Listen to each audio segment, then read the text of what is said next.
네, 반갑습니다, 여러분. 오늘은 우리 지난 22, 23, 24, 3일간에 걸쳐서 진행됐던 카메룬 분들을 위한 이주민 사역 보고회 및 이주민 선교에 대해서 여러분과 대화를 나누려고 합니다. 우리 카톡에도 방송되고 있고요. 또 해리 라이브에도 방송되고 있습니다. 오늘 참석하신 분들을 소개해 드리겠습니다. 이 영역의 한국 최고의 스페셜리스트인 문창선 선교사님 오셨습니다. 안녕하세요. 반갑습니다. 네, 또 타지에 계시면서 현지인들을 섬기는 모범적인 이주민 사역의 아주 모범적인 롤모델이시죠. 우리 장재중 회장님 오셨습니다. 안녕하세요. 안녕하세요. 반갑습니다. 네, 반갑습니다. 제가 특별히 이 시간을 갖고자 한 것은 저도 이번에 저희 아들과 저희는 1박 2일 두 곳을 돌았는데 송탄하고 안산을 돌았는데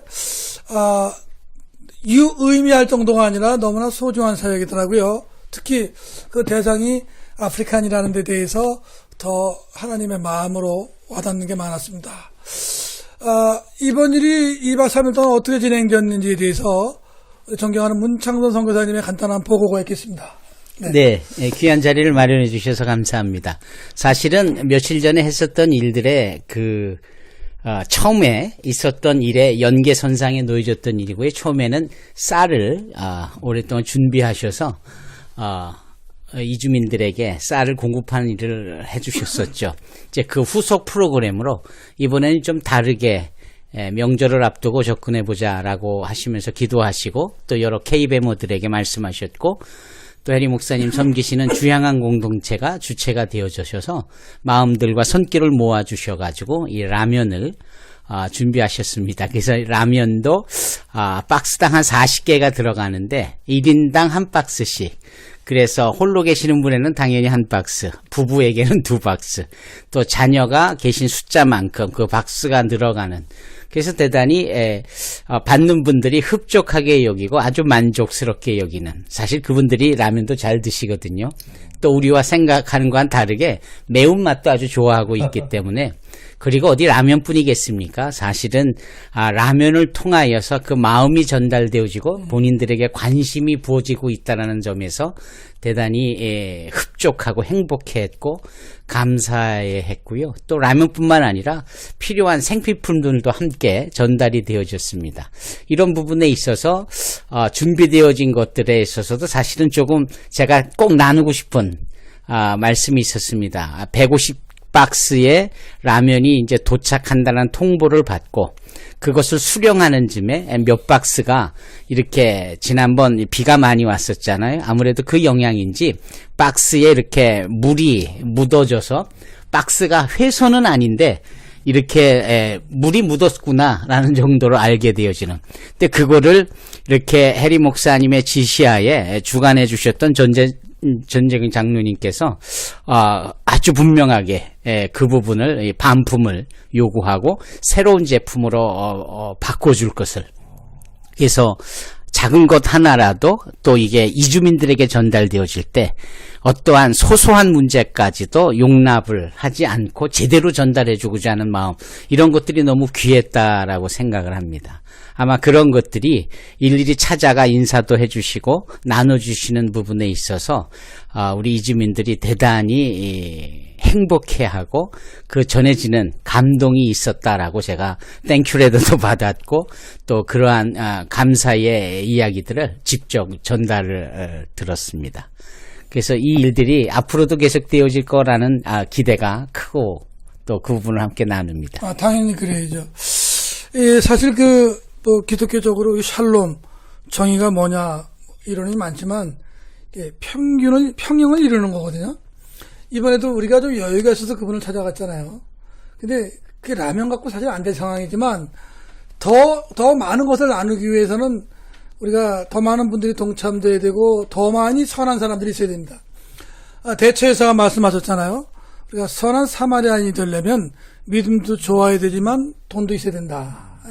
믿음으로 개방하고 지갑도 개방할 줄 알아야 된다. 우리가 조금 더 그분보다 잘 산다고 나누는 현상이고, 이것은 우리가 한국을 찾아온 우리보다 경제적으로 열악한 분들을 섬긴 거라면 우리 장재정 장로님 같은 경우에는 필리핀이라고 하는 현지에서 그들보다 좀 잘 사는 위치에서 소외되고 어려운 분들, 뭐 난자분들, 이분들을 섬기고 계신데 이게 참 묘한 밸런스를 이루어져요. 그러니까 그 지역에 평균보다 잘 사시는 분이 평균보다 못 사시는 분을 섬기고 있는데 상당히 많은 일을 하고 계시잖아요. 장로님께서는 마이크를 좀 잡으시고 그리스도인이라면 마땅히 그분들을 섬겨야 되지만 구체적으로 어느 걸 섬기고 계시는지 좀 몇 가지만 얘기해 주시면 좋겠습니다. 구체적인 거에. 글쎄요, 저는 지금 이렇게 질문을 받아보니까 제가 디아스포라거든요. 제가 필리핀 나가서 한국을 고향을 떠난 디아스포라가 다른 나라에 가서 그곳에 있는 어떻게 보면은 자기가 자기 머리를 못 깎는 사람들. 이 사람들이 이제 저희들은 그걸 소외된 이웃이라고 부르는데 그분들을 좀 돕는 일을 저희가 하고 있는데 지금 이제 문창선 선교사님은 여기 있으면서 찾아온 디아스포라들하고 저는 나는 다른 나라에 나가서 하나의 디아스포라로서 그 나라 사람들을 이렇게 좀 섬기는 이 양쪽 면을 지금 보게 돼서 굉장히 좀 이게 제가 감격스럽습니다. 저도 이런 일을 하고 있구나 하는 걸로 돼서. 근데 아마 생각밖에 우리가 지금 한 250만 명의 한국 사람들이 전 세계에 지금 나가서 이제 각 나라에서 옛날보다도 많이 자리 잡고 사는데 아마 그 모든 사람들이 저와 똑같은 그런 상황이 아닐까. 우리도 디아스포라서 나그네로서 그곳에 가서 어떻게 하나님께 축복받아서 그 나라 사람들을 섬길 수 있다는 이거는 굉장히 참 축복받은 것 같다 하는 생각 듭니다. 저희는 그 소록 윤희재단이라는 재단을 통해서 저희가 제일 첫 번째 소외된 이웃이 한센인, 우리가 그러면 나병 환자라고 이렇게 얘기하시는 분들, 그 가족들, 그분들을 저희가 섬기는데 사실은 그 먹는 거 해결하는 것도 중요하지만은 그분들한테 제일 중요했던 게 보니까 인권을 찾아가는 거더라고요. 그분들이 그 나라에서 태어나도 이런 한센으로서 이런 출생신고를 못한 분들이 거의 80%가 되라고 국가에 있으면서도 어떤 존재를 인정을 못 받고 국가에서 대우를 못 받고 그래서 저희가 이제 제일 먼저 했던 부분들이 그 출생신고서를 만들어주고 있어 하나의 필리핀 사람으로서 이렇게 만들어주는 이것을 저희들이 해서 지금은 이제 거의 다 됐습니다. 저희들이 약 한 1000명의 그 한센인 가족들을 섬기고 있는데 그런 부분이 사실 먹는 거 플러스 근데 그분들은 자기 손으로 그걸 못 하더라고요. 왜냐하면 이런 바닥에서 살다 보니까 어떤 커넥션도 없고 로이어도 없고 뭐 이러다 보니까 어떤 단체에서 해줄 수 있는 일이 됐고 그래서 이제 그분들이 이제 우리는 어떠한 정착해 나가는 한국에는 이 많은 분들이 모르고 있지만은 우리가 음성 나환자 정착촌이라는 그게 108개가 있었습니다. 전국에. 그래서 뭐 한 100명에서 뭐 한 3,000명까지 이렇게 공동체를 이루고 있는데 이분들이 거의 다 소록도에서 완치가 돼서 이제 본토로 넘어와서 모여서 사는 분들인데 그분들이 지금 한국은 전 세계에 한센인 자립에 성공한 모델 케이스입니다. 그래서 저도 이제 한국의 그 케이스를 좀 받아갖고 거기에 이 한센인들이 자립할 수 있는 그런 쪽으로 해서 지금 많이 돕고 있고요.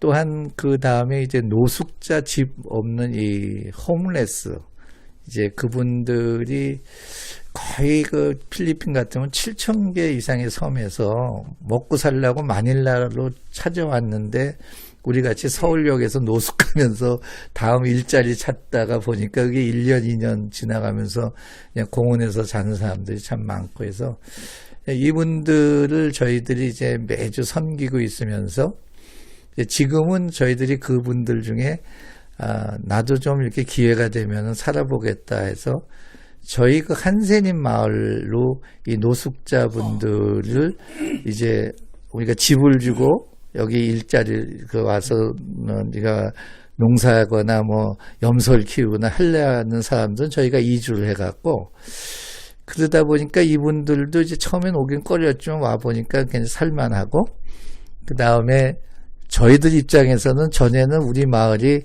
한센인들 마을이라고 이렇게 사람들한테 좀 가고 싶지 않은 마을로 했는데 이 일반인들이 와서 노숙자분들 가족들이 와갖고 같이 섞여 살면서 이게 또 인상이 좋아지더라고요. 그래서 이제는 저희들 마을이 그 지역에 뭐 유기농 농업 학교를 우리가 하고 있고 그 안에 또 신학교도 하고 있고 이러면서 일반 사람들이 이제는 우리랑 똑같구나 이렇게 하면서 같이 살아가는 그런 상황이 좀 돼 있습니다. 그래서 제가 해외에 나가서 거기에 있는 자기 스스로 못하는 사람들을 또 도울 수 있었다는 것. 이게 참 지금 이렇게 얘기하다 보니까 국내에 있는 거와 국외에 있는 거 어디서나 뭐 하나님을 다 할 수 있는 일이 아니까. 이게 그러니까 이제 제가 요즘 탈무드에 빠져 있는 거 여러분 아시잖아요. 예. 그 하나님이 유대인을 통틀어서 이주민 신학에 대한 아주 기본적인 두 가지를 말씀하시고 계세요. 찾아와 있는 객들을 섬기는데 내 이웃을 내 맘처럼 사랑하라가 이웃의 개념이 내가 옆집 사는 사람이 아니고 우리가 도와주지 않으면 우리와 같이 될 수 없는 사람들을 이웃이라 그래서 뭐 알다시피 뭐 철저히 섬기잖아요, 유대인들은요. 또 반대로 그들이 소위 그 BC 5세기 7세기 소위 외국에 끌려갔을 때 하나님께서 그 지역을 사랑해라. 그 지역을 원망하고 너희를 포로로 잡아간 그 지역이지만 그 지역을 원망하지 말고 사랑해라. 평화를 이루라. 이것은 오늘날 전 세계 유대인들이 어느 나라 가도 잘 살잖아요. 그러면서 잘 살 뿐만 아니라 엄청난 기부금을 해가잖아요. 지금 형님이 하고 있는 고일이다. 이것은 유대인에게 몸에 밴 얘기거든요. 그래서 이주민 신학에 대해서는 우리가 유대인에게 배울 바가 많고, 우리가, 제가 이번에 카메라 형제에게 너희들이 여기 와서 먼저 너희 형제를 사랑해야 되지만 한국 사람을 섬겨야 된다. 그 이면에는 빨리 부자가 돼서 한국에도 가난한 사람 많다. 그 얘기를 한 거예요. 예. 뭐, 제 영어를 어떻게 알아들었나, 선생님, 그 감을 잡으셨어요, 그 얘기는? 예. 그런 점에 있어서, 이주민 신학을 좀 폭넓게 봐야 되고, 이웃이 누구신가를 폭넓게 봐야 되고, 그 이웃의 차원에서 이주민이 굉장히 소중한 것이고, 이와 관련해서 우리 문창돈 선교사님, 판면 팔수록 이주민 신학에 오래 이주민 사역을 하고 계셨는데, 그 시작부터 지금까지 전해오고, 소위 여기 와 계신 분들을 잘 섬겨서 그 나라로 본국으로 역파송한 사례까지를 좀 장황하게 다시 한번 말씀해 주시죠. 네. 이 맥가브란이라는 선교학자도 정확하게 정의했지만 선교는 역시 재생산이 함께 이루어져야 된다. 이주민들의 출현은 분명 그들이 공부를 더 한다거나 돈을 벌고자 어려운 환경을 떠나서 좀 더 자신의 삶이 보장되어지고 복지도 누릴 수 있는 이런 꿈을 가지고 오지 않겠어요? 미국으로 가면 아메리칸 드림이고 한국으로 오면 코리안 드림이고 그것이 개인적인 생각이겠지만 이렇게 구속사적인 큰 거시적인 차원으로 보면 하나님은 그분들을 움직이게 하셔서 구속의 자리에 있게 하시는 거죠. 따라서 이분들은 당연히 복음이 있는 곳에 와서 복음을 듣게 되고 또 도전을 받고 참여가 되어지면서 선교사님이 찾아오셔서 전해주셨던 복음을 자신들의 삶에 머물러 있는 처소 그 지경에서 자연스럽게 듣게 되고 참여하게 되고 그렇다면 이제 재생산이 당연히 기대가 되어지는 거죠. 그래서 등장한 것이 소위 이제 역파성인 거죠. 역파성이라는 것을 reverse send off. 그래서 역이라는 단어를 공간적인 부분의 역이라고 표현할 수도 있겠고 개인적인 취지나 목적 기대에 또 다른 차원의 하나님의 계획을 이루는, 그래서 돈 벌러 왔지만 선교사로 파송되어지는 이런 걸 다 역파송으로 우리가 생각해 보았고 적용을 했거든요. 그러다 보니까 자연스럽게 이주민들의 출현을 이 땅끝에서 온 이웃으로 수용하면서 함께 예배하고 성경 공부하면서 선교의 도전을 나누고, 또 본인이 원하고 우리가 객관적으로 봤을 때 참 이 사람은 주의 일을 하기에 정말 좋겠다라고 할 때 함께 기도하면서 교육을 하고 공부하고 훈련을 나누죠. 그래서 어느 정도 과정이 맞춰지게 되어지면 그것을 이제 파송이라는 단계를 거쳐서 역파송 선교사로 우리가 명명을 합니다. 그래서 1차적으로는 우리나라에 흩어져 있는 250만 명의 이주민들이 또 이렇게 개토화는 아니지만 이렇게 모여 있는 특별한 지역이 있거든요. 그런 지역에 자기네 나라들을 섬기도록 그렇게 로컬 지역으로 파송하는 것도 저는 역파송으로 보고요. 또 하나는 거기서 한 단계 넘어가 떠나온 고향을 향하여 돌아가 거기에서 사역을 하고 선교할 수 있도록 하는 역파송의 단계고 있고요. 그리고 또 제3의 장소, 예를 들면 유럽이나 북미가 그런 쪽이 하나인데, 그래서 암스테르담과 같은 네덜란드 같은 데 보면 인도네시아를 과거에 지배했었기 때문에 인도네시안 디아스포라들이 거기 많이 와 있거든요. 하지만 그 네덜란드 교회가 이 인도네시안 이주민들에게 그렇게 복음을 전하고 이렇게 안아줄 만큼 그렇게 뜨겁지가 않거든요.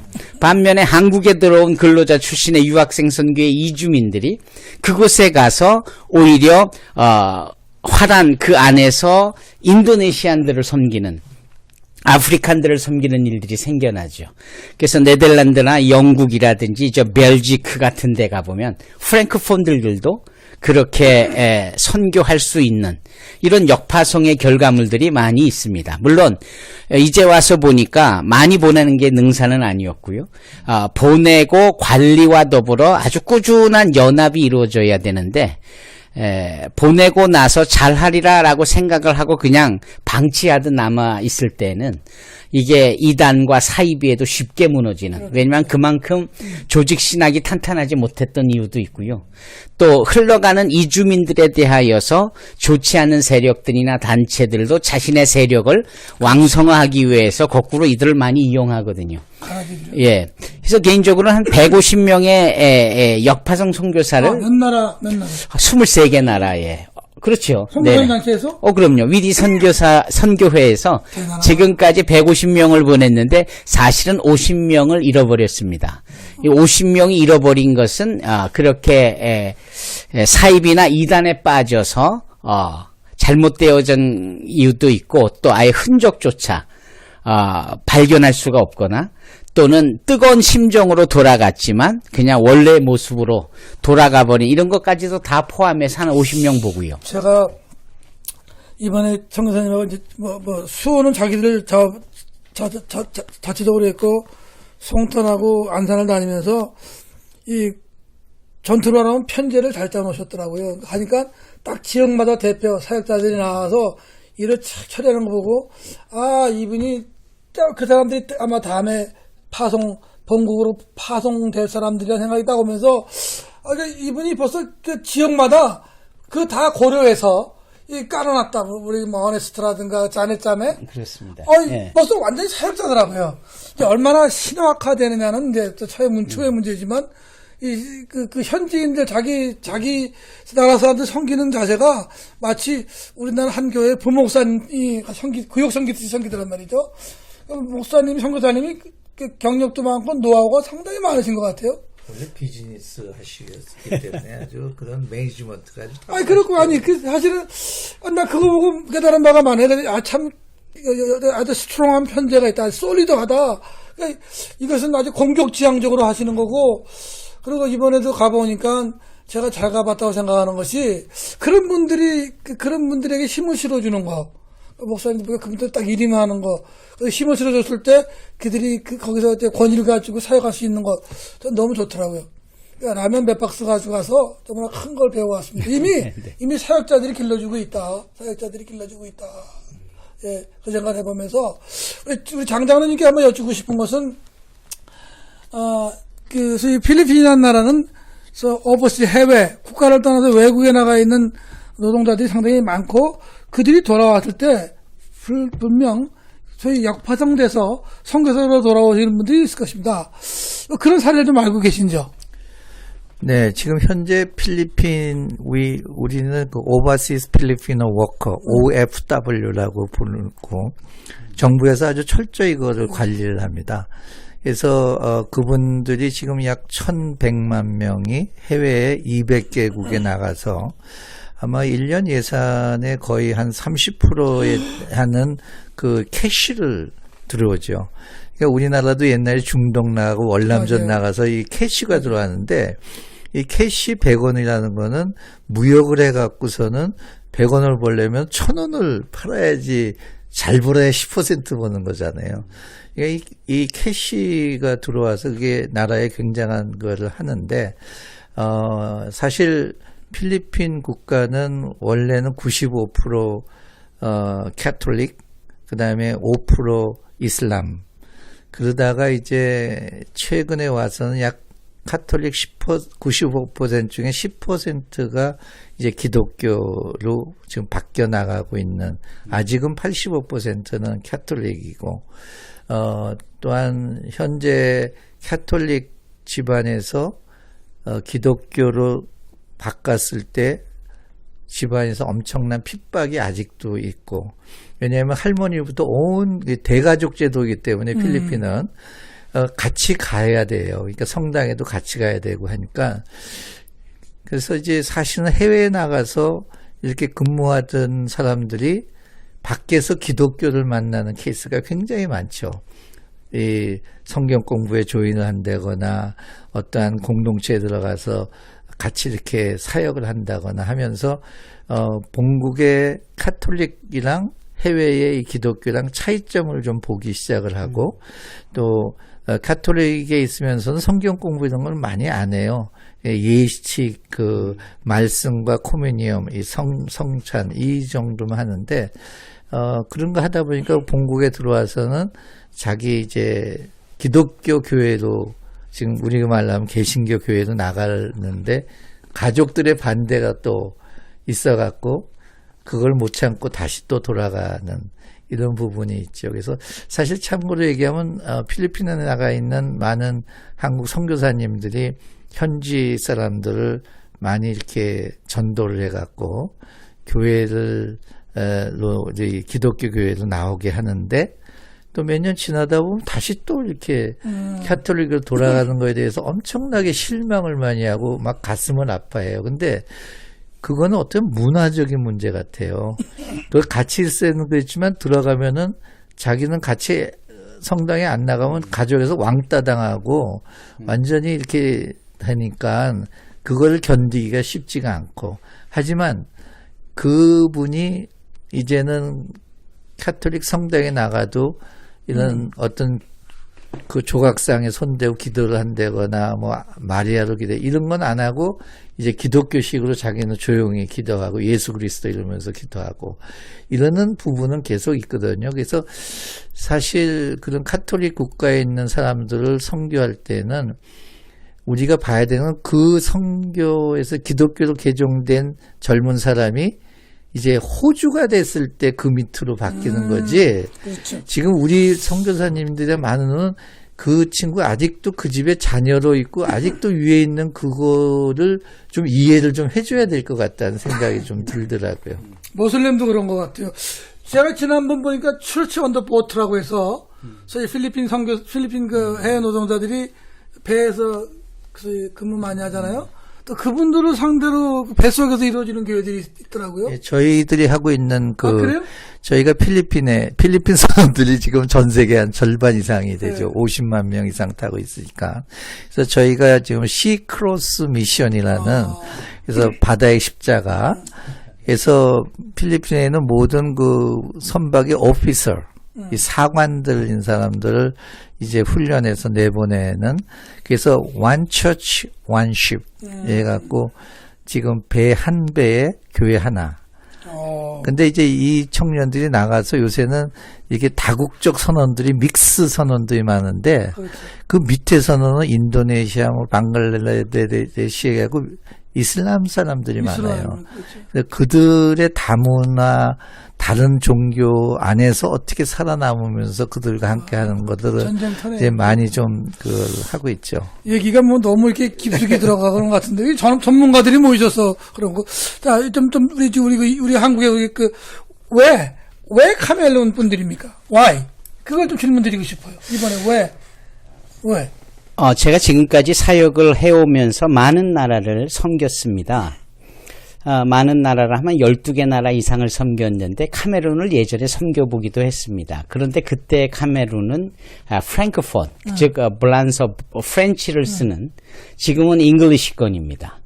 근데 이 카메룬 친구들의 출현이 점점 많아지는 거죠. 그렇죠. 많아질 때에 그게 이렇게 보여지고 느껴지니까 또 다가가게 되고 그러면서 그네들의 니드를 할 수 있는 범위 내에서 돕고 또 이 통전적 선교라는 차원에서 섬길 때 그들이 마음이 열려지면서 찾아오는 거죠.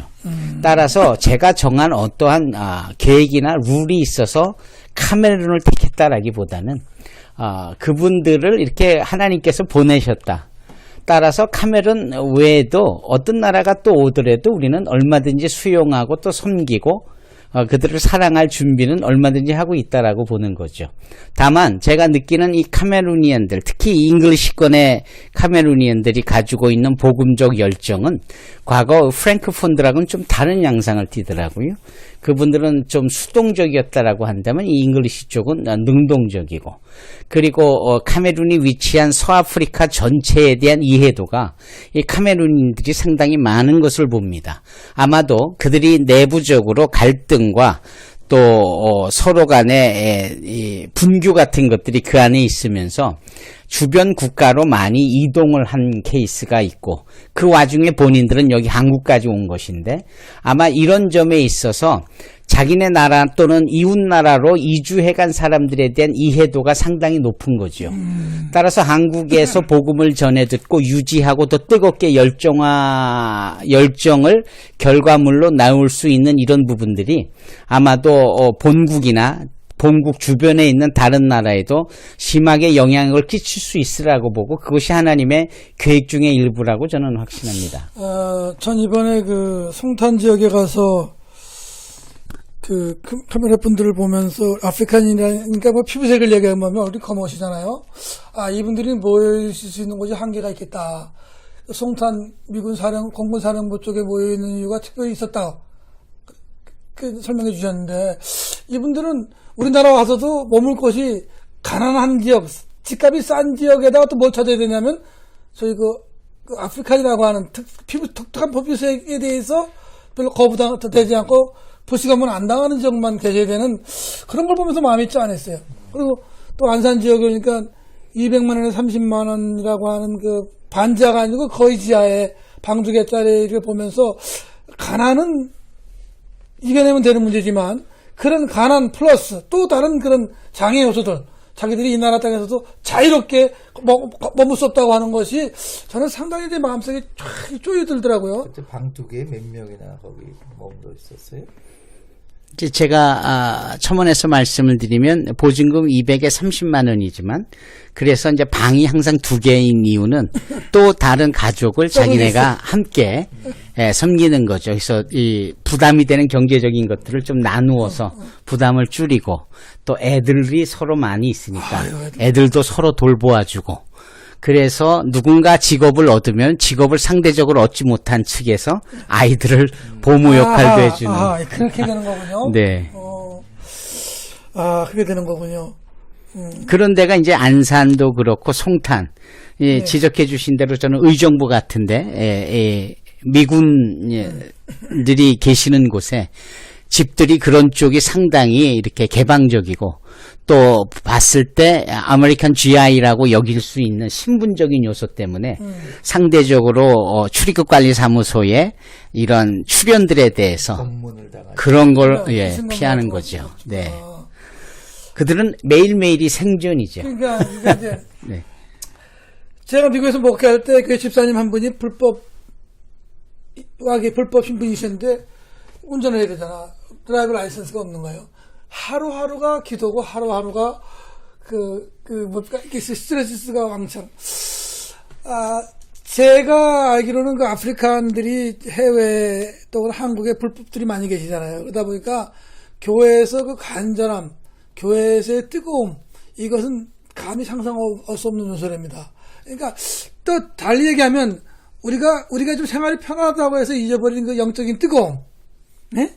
그분들 대단하거든요. 그분들은 뭐 하루하루가 급하니까 그것이 의도가 좋든 의미가 나쁘든 그 건강없이 그 뜨거움은 우리가 좀 상실하고 있는데, 우리가 그분들을 통해서 그 뜨거운 영적인 어떤 참 설명하기 애매하지만 또 그쪽 뜨거운 걸 체험을 또 사모하는 분도 계시고, 저 같은 경우는 너무 차서 문제지만 어쨌든 우리 신앙 안에 있는 이 뜨거움을 상실한 우리 기독교인들에게 있어서 그 이주민의 출현, 특히 아프리칸 이주민의 출현이라는 것은 하나님이 굉장히 우리를 사랑하시는 거 아니겠느냐? 저는 그 생각을 많이 했어요. 네. 예, 많이 했고, 관련해서 지금 선교사님 교회에서는 몇 개국 사람들이 자체적으로 예배를 드리고 있는데, 좀 몇 개국 사람들이 자체적으로 예배를 드리고 있습니까?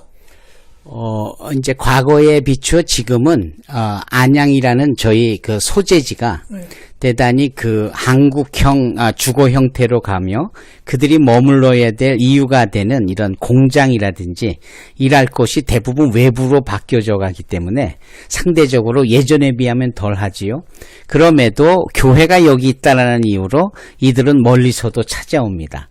찾아오는 분들이 하나가 이제 아프리칸 펠로십이 있고 또 필리피노 펠로십이 있고 그 인디안 펠로십이 있습니다. 저희의 사역은 항상 그분들이 많은 곳에 그들이 머물 수 있는 처소를 예비하는 것이 저희의 사역 중에 하나입니다. 그래서 컨테이너를 아주 실비로 빌려서 컨테이너 하나 정도면 그분들이 모여서 마치 우리네 사랑방처럼 머물기도 하고 주일날 예배드리기 아주 훌륭하거든요.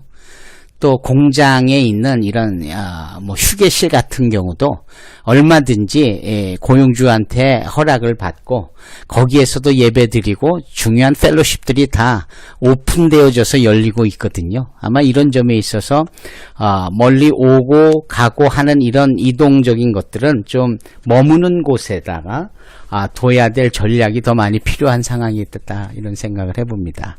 우리 장장로님은 이 몸이 익으셨겠지만, 저도 얼마 안 되는 외국 생활 가운데 미국이라는 나라 살면서 지금 카메룬이라든가 우리나라와 있는 이주민과는 좀 다르지만 좀 여유가 있는 삶이었지만 상당히 불안한 요소가 많았거든요. 그래서 그 뜨거움이 강했던 것 같아요. 우리 저는 이제 장장로님하고 제가 형 동생하고 지내면서 좀 가까우게 지내는 편인데, 뭔가 우리가 좀 이렇게 이주민 사역에 특히 이런 요소에 우리가 좀 이렇게 뭔가 도울 수 있는 부분이 뭔가를 한번 더 생각해 봐야 되겠다. 스몰 투 빅의 전략으로. 그런 점에 있어서 장로님의 경험과 또 우리가 좀 이런 상황에서 어프로치 했을 때 적절한 사람을 우리가 모아서 함께 이런 일을 도우려고 할 때 장로님 생각에서는 어떤 수순을 밟아가면 좋을까? 한번 말씀해 주시면 좋겠습니다. 경험이 많으시니까. 지금 하나의 예로, 지금 필리핀에서 일어났던 일을 좀 나누면은, 좀 한국 분들이 필리핀에, 처음에는 약 한 25만 있다, 지금은 한 10만 좀 넘게 있는데, 이분들이 이제 지금 말씀하신 카메론 이런 사람들이 와갖고 불법 체류한 것처럼 우리도 똑같이 다른 나라에 가서 불법 체류를 그렇죠. 하면서 디아스포라로 갔는데 거기서 여러 가지 상황으로 불법 체류를 하면서 1년, 작게는 1년에서 길게는 10여 년까지 그 비자 없이 살아가는, 그리고 이제 여권도 없고 이제 한국에 돌아가는 걸 포기하고 거지같이 살아가는 사람들이 굉장히 많아요. 그래서 사실은 저희가 이제 저희는 마닐라 새생명교회, 제가 실무장로로 있는데, 교회와 한국의 사랑밭이라는 그 재단이랑 같이 50대 50으로 돈을 내갖고, 저희가 마닐라에 좋은 집을 하나 얻어갖고 마닐라에 가면은 이 공원에서 이렇게 자고 있는 한국 사람들도 많고 자는데 이렇게 한국 교민지 한글로 된 신문을 덮고 자는 사람은 한국 사람이에요. 영어 신문이 아니고 그래서 소식지. 그래서 이제 이런 분들이 집에 가고 싶어도 못 가고 해서 저희들이 시작한 게 쉼터라는 동포 쉼터라는 거 했고 그 다음에 가고 싶은 사람만 저희들은 받습니다. 그래서 저희들이 처음 시작을 하면서 1년에 뭐 몇 명이나 저희들이 이 사람을 보낼 수 있을까. 근데 정말 많은 사람들이 뭐 5년, 6년 못 가다 그런 소식 듣고 와서 저희들이 대사관이랑 연계해갖고 여권을 새로 만들어주고 또 대사관에서는 이제 이민청에다가 진정서를 내서 이분들을 강제 출국을 시켜달라. 여태까지 비자 피나 모든 걸 다 면제하고 이분은 한국으로 돌아가기를 원한다. 그래서 그런 연관하면 한 분이 보통 한 3개월 정도 프로세싱을 하면은 그게 출국 명령이 나오면 우리가 이제 비행기표를 사서 한국으로 보냅니다. 그럴 때 그 3개월 동안을 그 쉼터에 있으면서 이제 저희는 이제 우리 쉼터에 들어오면은 우리 교회는 나와야 된다 이래갖고 그분들 중에 세례를 받고 이제 돌아가는 분도 많았는데 이게 처음에 이게 뭐 스님도 계셨다고 그랬죠? 네? 스님도 계셨다고 하면 네, 스님도 와서 네, 기억나요. 네, 세례 받고 가겠다 그랬는데 저희가 이걸 3년 정도 지금 운영을 하고 있는데 지난 3년 동안 길거리에서 자고 10년 이상 뭐 못 가고 했던 사람들이 지금 180명이 한국으로 돌아와서 이제 고국의 품에 안겼죠. 그러니까 이게 이제 사실 한국에는 우리가 시작하면서 한국의 사랑밭이라는 재단에서 이게 필리핀만이 아니고 전 세계에도 이런 교포들이 많겠다. 그래서 뭐 세계 안전 이런 뭐 걸 따져갖고 이런 일들 많이 지금 하고 있습니다. 그래서 사실은 이거는 이제 우리 그 한국 분들의 얘기지만은 누구나 디아스포라로 나가면은 어려운 사정에 있는 거는 그쪽 사람이나 우리 사람이 똑같다 하는 생각이 드네요. 아니, 이제 질문을 좀 구체적으로 말하면, 지금 현재 우리 우리 카메라뿐만 아니라 요즘 현재 우리가 몇 번 다녀왔던 이런 지역을 좀 더 조직적으로 섬기기 위해서 어떤 절차를 밟는 게 좋겠느냐를 한번 여쭤봤던 것도 그 중에 하나예요. 어떤 그런 보관이 있으시면 갑자기 드린 질문, 우리가 뭐 그냥 갑자기 시작하는 거니까 컨텐츠도 없고 혹이라도 경험 삼아 사실 ABC를 얘기하시면 저 생각 우리 KBM 글로벌이 우리 생각에 무브먼트로 뭐 어떤 딱한 조직은 없지만은 무브먼트로 같은 마음에 있는 분들이 이렇게 모이는데 사실 저희 생각에는 우리 멤버 중에 어느 분이라도 참 어려운 쪽에 긍휼의 마음이 하나님이 주신 분도 하나님이시기 때문에 그분이 자기 입으로 이러한 상황을 내놓고 함께 우리가 일을 해보자 했을 때 이제 제일 처음에 어떤 일을 하려면 자금이 모자라니까 자금을 좀 펀드레이징을 하고 이렇게 하면서 또 그곳에 함께 갈 때 갈 수 있는 사람은 또 인력으로 같이 가고 하면서 이렇게 하나님이 각자의 준 그러한 긍휼의 마음을 좀 더 인투 액션으로 이걸 감추고 뭐 혼자 기도만 하지 말고 이렇게 했을 때에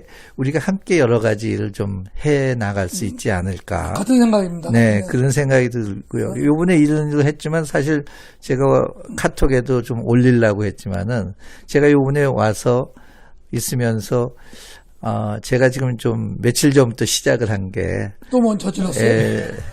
소록도에 한국 소록도. 한국 소록도에 우리 한센인 노인들이 지금 약 한 400명 정도가 있는데 이제 예년 같으면 봉사자들이 가서 김장김치를 해주고 왔어요. 근데 금년에는 그런 게 이제 불가능해서 저희가 김장김치를 보내는 프로젝트를 제가 시작을 해서 한 400명분의 김장김치를 해주는데 한 600만 원이면 될 것 같더라고. 한 15,000원째 1인당. 그래갖고 11월 말일 날 이제 담아갖고 12월 초에 보내주는 걸로 해서 사실 소록도의 그 한센인 노인들에게 김장김치 보내주는 프로젝트를 제가 1구자당 10만 원으로 했는데 벌써 한 250만 원 들어왔어요. 그래서 근데 이제 KBM에도 제가 이런 걸 좀 올려서 뭐 같이 하실 분들은 제가 이제 그렇게 하면은 이것도 좀 좋겠다. 요게 요렇게 예입니다. 예. 그래서 아주 네. 잘하겠고요. 저는 이번에 다녀와서 역파송 선교까지를 내다보면서 지금 이 카메론 분들을 좀 섬기는 일이 아주 약하지만 조금 더 몇 번 진행하면서 이분들하고 더 좋은 관계를 가지고 뭔가 또 가운데 전략이라든가 구체적인 것은 우리 원찬 선교사님께서 하시겠지만 우리가 조금 더 뭐 이제 구정도 오고 조금 더 지속하면서 원창도 선교사님과 또 현지 그 지역에 있는 그 지역에서 일하고 있는 그 사역자들 이분들에게 좀 힘을 실어줄 필요가 있겠다는 생각을 많이 했어요. 그래서 그들이 좀 지혜롭게 리더십을 가지면 그 지역에 있는 카메라 사람들을 많이 이게 움직일 수 있을 거 아니에요. 그런 점에서 해서 좀 더 계속 해야 되겠다 생각을 했어요. 근데 그건 물건 보내주는 거 플러스 예. 제 생각에는 함께 그들과 좀 시간을 보내줄 수 있는, 그러니까 우리 멤버들 중에 시간이 있는 분들이 가서 함께 식사도 좀 하고, 그다음에 예를 들어서 우리 KBM에 아주 유명한 밴드 있잖아요. 우리 아이들도 있고, 근데 가서 찬양도 좀 해주고 하는 이런 어떤 이런 교제 시간이 있으면 참 좋을 것 같다. 이제 조금 우리 코로나 때가 풀리면 왜 그걸 안 하겠습니까?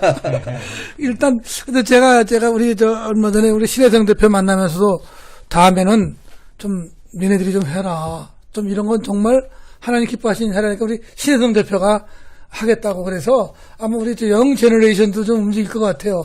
어쨌거나 오늘 너무나 소중한 시간을 가졌고 이제 끝내면서 우리 문창돈 선교사님께서 이 사역과 관련해서 기도 제목과 뭔가 조금이나마 우리의 필요한 것이 있으면 좀 말씀해 주시면 감사하겠습니다. 예.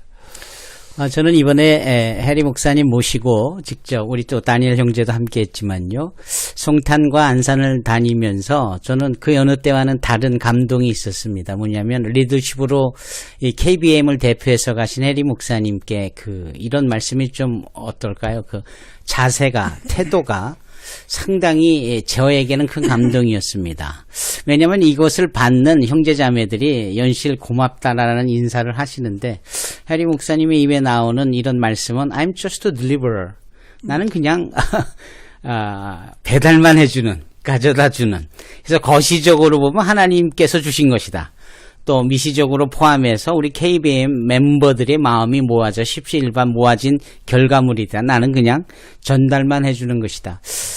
사실은 우리 해리 목사님이 디아스포라 선교학을 번역을 하실 때 그 미국 시카고에 있는 그 콜리 로렌스라는 미국의 젊은 목사님이 그런 글을 썼거든요. 그게 무엇이냐면 로힝야 부족들이 그 시카고에서 이렇게 이제 자기는 몇 시간이고 들어주고 마음을 열어주고 친구가 되어지고 많은 에너지를 쏟아부으면서 그들 편에서 수용하는 이 자세 로 일관했는데 느닷없이 어느 교회에서 문을 두들기니 이분이 대화하다 말고 나가서 문을 열었을 때 우리가 무료로 필요한 식자재를 가져왔다. 이거 필요한 대로 와서 가져가라 했을 때 오히려 이 로힝야 이 난민들이 많이 가슴 아파하면서 또 우리를 너무 이렇게 하대하는 것은 아닌가. 이런 물건을 주는 걸로 우리에게 그 이웃사랑, 당신들이 말하는 이웃사랑의 실천을 이런 식으로 하느냐라는 이런 표현을 맞아요. 보였다라는 점에서 이거는 준비하고 전달해주면서 할 수만 있다면 당신들의 자존심을 상하지 않게 하는 이런 부분의 표현을 태도를 제가 보았습니다. 얼마나 감사한지요. 성경에도 레위기나 신명기나 룻기에 보면은 하나님께서 그 밭의 모서리 부분에 그 이삭들을 다 베지 않으므로 이주민들에게 나그네된 자들이 자유롭게 필요할 때마다 가져서 먹을 수 있도록 뭐 이런 식의 그네들의 자존감을 세워주고 또 사랑을 실천해내는 부분을 하나님이 이렇게 곳곳에 말씀하셨는데 우리 KBM이 그런 식의 일을 하고 있다는 점에서 제가 여느 때와는 다르게 너무 감동이 있었던 겁니다. 그래서 그런 마음이시라면 앞으로 어떤 식으로 뭘 하셔도 잘 되시리라 믿고요. 기도 제목이 있다면은 이분들은 역시 타향살이를 하는 나그네들로서 늘 하루하루가 버겁습니다. 생존에 기본적으로 요구되어지는 이런 서류, 비자겠지요. 이런 것들에 대한 늘 긴장감이 있고요. 두 번째는 자신은 그렇다 쳐도 이 자녀들에 대해 안전을 보장해주지 못하는 부모로서의 마음이 있거든요. 그래서 늘 이런 부분들을 기도해 주시고 우리가 뭘 했다라기보다 정말 그들의 편에서 그들에게 필요한 것들을 우리가 소리 없이 들리지 않고 해나가지는 이런 부분들, 이런 부분에 있어서 우리 케미 베머들이 기도를 많이 해주시고 함께 해주시면 감사하겠고요. 우리 장재중 대표님께서 말씀하신 그 소록도에 이번에 보내는 것 아마도요, 아마가 아닙니다. 저는 확신하건대 우리 성탄이든 안산이든 우리 외국인 성도들에게 우리 KBM에서 이런 일을 김장을 해준 일을 하는데 어떠냐 너희들도 몇 구자 해야 되지 않겠냐면은 필시 그네들이 기쁜 마음으로 몇 구자를 할 겁니다. 좀 이렇게 함께 합력하여 손을 이뤄가기를 바랍니다.